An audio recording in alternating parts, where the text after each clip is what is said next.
ഇതാ പുറത്തിരിക്കണേ. കറണ്ട് ഇല്ല ഇറക്കാൻ. ആ ശരി, നല്ല നീക്ക് വെക്കാനുള്ള പരിപാടിയാന്ന് തോന്നുന്നു. നിനക്ക് വേണോ? എന്നാ അത്? ഫ്രൈഡ് റൈസാ. അതെ, ഞാൻ കൈ കഴുകിട്ട് തരാം. അമ്മ ഒരു ഗ്ലാസ് ചായ കൂടി എടുത്തോ. എന്നാത്?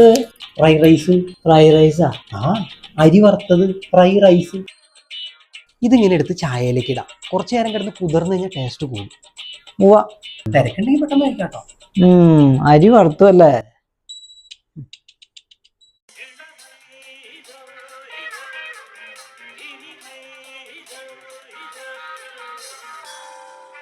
നിങ്ങക്ക് വല്ല അവാർഡും കിട്ടിയാ? ബ്ലാക്കിൽ സാധനം വിൽക്കുന്ന രാജേട്ടനെ ഈ വർഷം ഏറ്റവും കൂടുതൽ സാധനം മേടിച്ച് അടിച്ചാൽ കിട്ടിയതാ. മാലയിട്ട് മൊമെന്റ് കൊടുത്തു രാജേട്ടൻ. അപ്പൊ ചെലവുണ്ടില്ല. പിന്നല്ലേ. ഗ്ലാസ് വേണം, ഗ്ലാസ് റെഡി, ടച്ചിങ്സും വേണം. റെഡി. അത് ഞാൻ ഏറ്റു. അപ്പൊ നമുക്കൊരു കാര്യം ചെയ്യാം, നമ്മുടെ ബായിയോട് ഇങ്ങോട്ട് വരാൻ പറയാം. എന്തേടാ? ഞങ്ങളെ കൂടെ പണിയാൻ ബായനെ സാധനം മേടിക്കാൻ വിട്ടേക്കാം. വരാൻ പറ.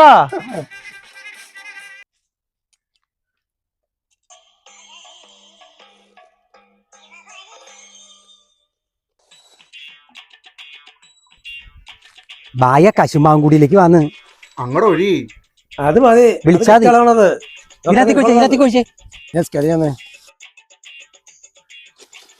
ഒരു പാക്കറ്റ് മിച്ചർ മേടിച്ചിട്ട് ഇത് മൊത്തം തീർത്താ? ടച്ചിങ്സ് മാത്രം കേട്ടാ മതി. ഇവനോട് വെക്ക്. ഇതെന്തൊട്ട് തീറ്റടത് കണ്ടാ?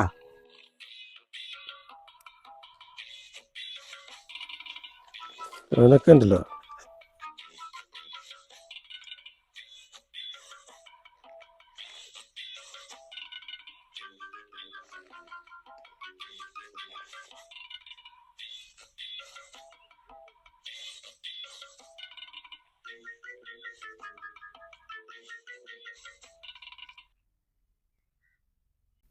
അത് മതി. എനിക്ക് കുറച്ചുകൂടി കഴിക്കടാ. അത് മതി. നിനക്ക് 5-ാം പനി വന്ന് 5 പൈസ ഇല്ലാണ്ട് ഞാൻ അടയ്ക്കാൻ വെച്ചേക്കണ എന്റെ ചിട്ടിയുടെ 5-ാമത്തെ അടവ് 5000 രൂപയും വാങ്ങി നീ 5-ാം വാടിക്ക് എടുക്കുമ്പോ എന്തുട്ടാ പറഞ്ഞത്? നിനക്ക് ബന്ധുട്ട വേണ്ടേ? ഒഴുക്കി. അപ്പൊ ഇതോടുകൂടി നമ്മുടെ ഈ കൊല്ലത്തെ പരിപാടി ഇവിടെ വെച്ച് അവസാനിപ്പിക്കുകയാണ്.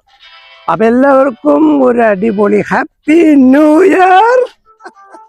ഇന്ന ഒരു കാര്യം കൂടി പറയാം, ഞാൻ ഇതോടുകൂടി എന്റെ വെള്ളം കൂട്ടിയൊക്കെ ഇങ്ങോട്ട് നിർത്താമാണ്. Happy new year.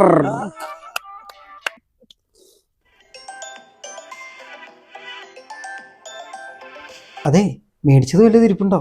തലവേനെടുത്ത് വെട്ടിപ്പുള്ളിയാ. നീയല്ലേ പറഞ്ഞു എന്നാലും അടി നിർത്തിയെന്ന്. അത് കഴിഞ്ഞോലം പറഞ്ഞാലേ. അത് പിന്നെ 1 വർഷമായിട്ട് നമ്മുടെ കൂടെ ഉണ്ടായ ഒരാൾ നമ്മളെ വിട്ടുപോകുമ്പോ നമ്മൾ എന്തു പറയും? പോയിട്ട് വാ, ഞാൻ വിളിക്കാട്ടോ എന്നൊക്കെ പറഞ്ഞ് സന്തോഷിപ്പിച്ചു വിടും. 2024 കൂടിയുള്ളപ്പോൾ നമ്മൾ നല്ല നല്ല തീരുമാനങ്ങൾ എടുത്തു എന്ന് കരുതി പുള്ളി സന്തോഷമായിട്ട് അങ്ങോട്ട് പോകേണ്ടേ.